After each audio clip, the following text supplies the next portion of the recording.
Okay, so this is our voltage commutation circuit.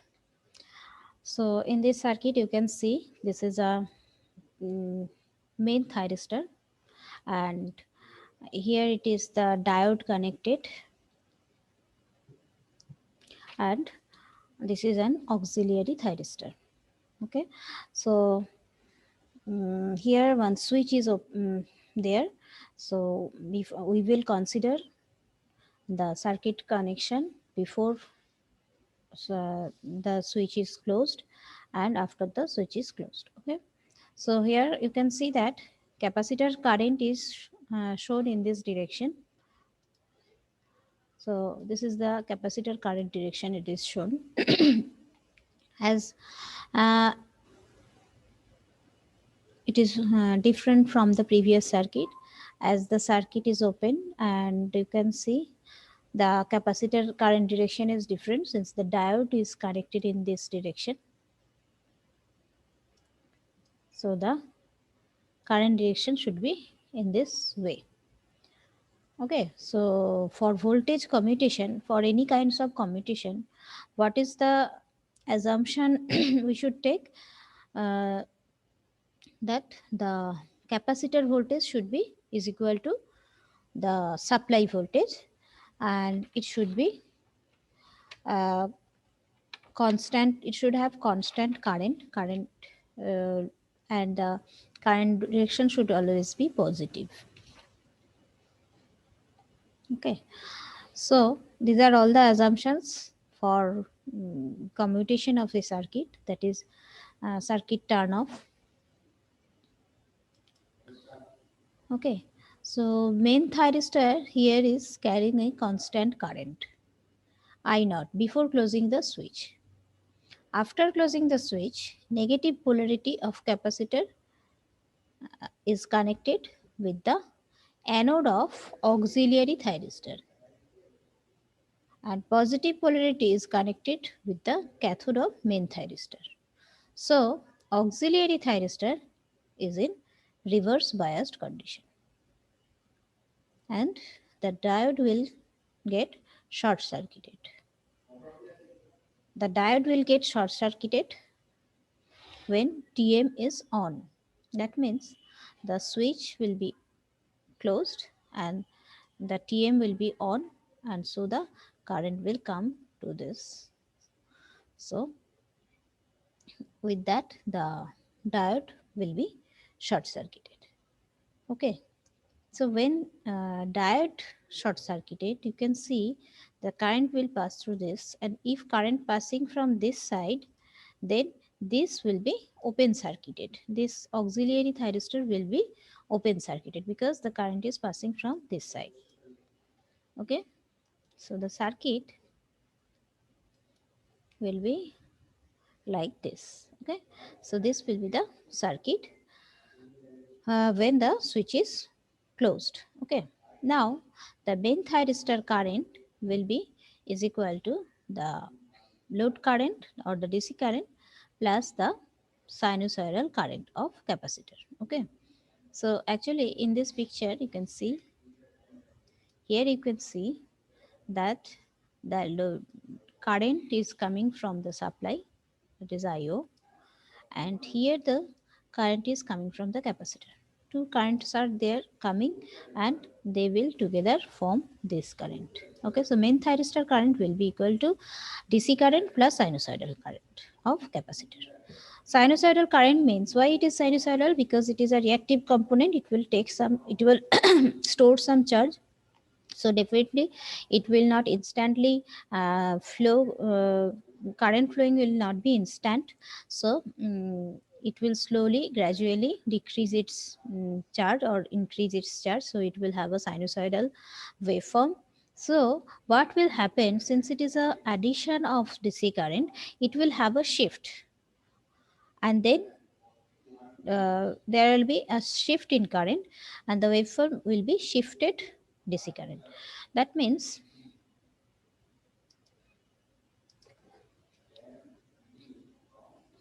if you can see the picture of the thyristor current, you can see this is the main thyristor current, which is sinusoidal, and it is shifted by I naught DC current. Okay, and it will go up to this time, suppose T2. Okay, so current through the capacitor is sinusoidal, so voltage across the capacitor will be cosinusoidal. You can see this is the current through the capacitor, sinusoidal, so the voltage will be cosinusoidal this way. And then again it is constant value. After T1 or at T1, voltage across capacitor is minus VDC. Okay. So A plate will be negative and B plate will be positive. So TA will be at forward blocking state.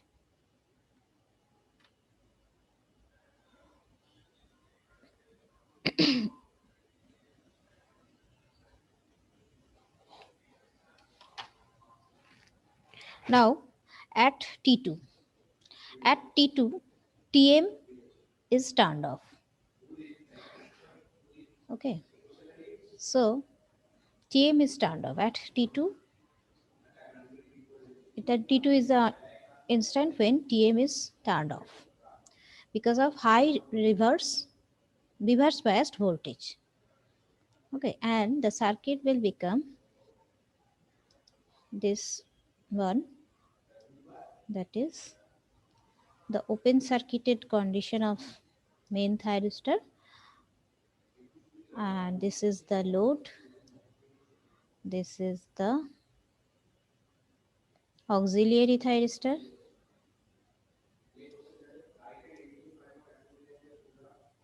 here it is the capacitor, and DC supply voltage,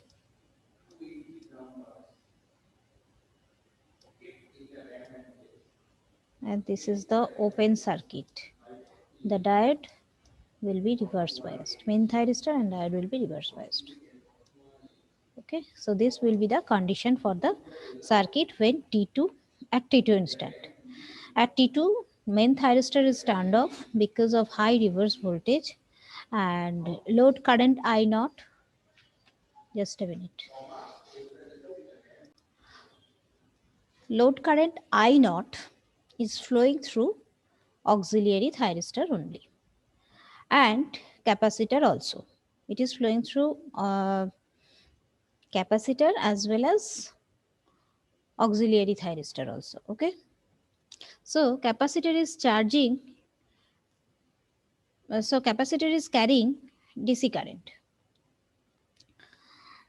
So current direction is opposite, that is negative. So capacitor voltage is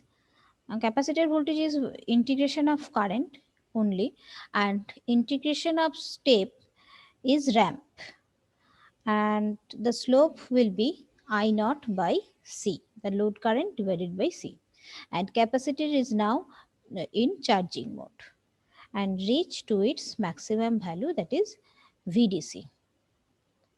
Okay, so negative supply voltage is given, so circuit turn off can be possible.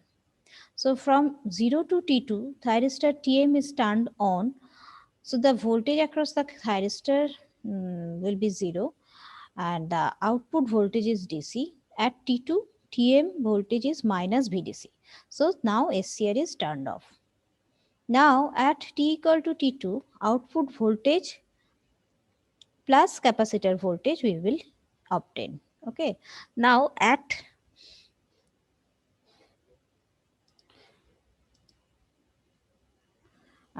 T equal to T3, at T equal to T3, the capacitive voltage will become positive,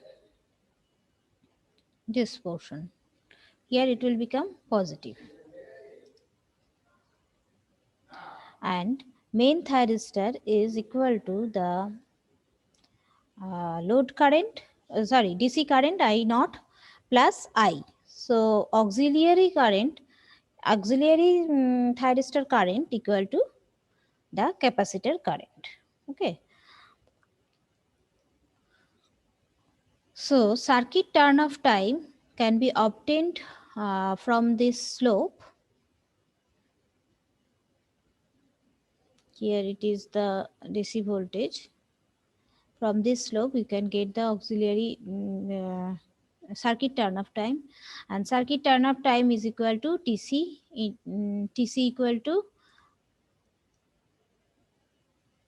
VDC by TC, TC equal to VDC into capacitor value by the DC current. So average output voltage can be obtained through this way. T on plus VDC into T4 minus T2. So that time can be obtained in this way. T4 minus T2 is this value, 2 into VDC by I naught. That is the 2 into circuit turn off time. And so this is the average output voltage VDC by total time into T on dash. The effective turn off time. T on dash is the effective turn off time, that is equal to T on plus circuit turn off time, 2 into circuit turn off time. Okay, so this is all about commutation, how to do current commutation and voltage commutation.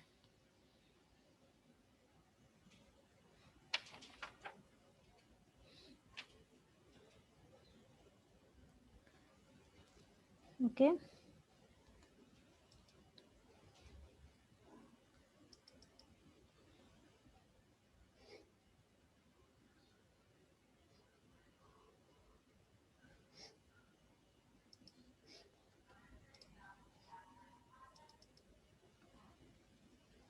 So up to this, any question? Or otherwise we can go to next chapter.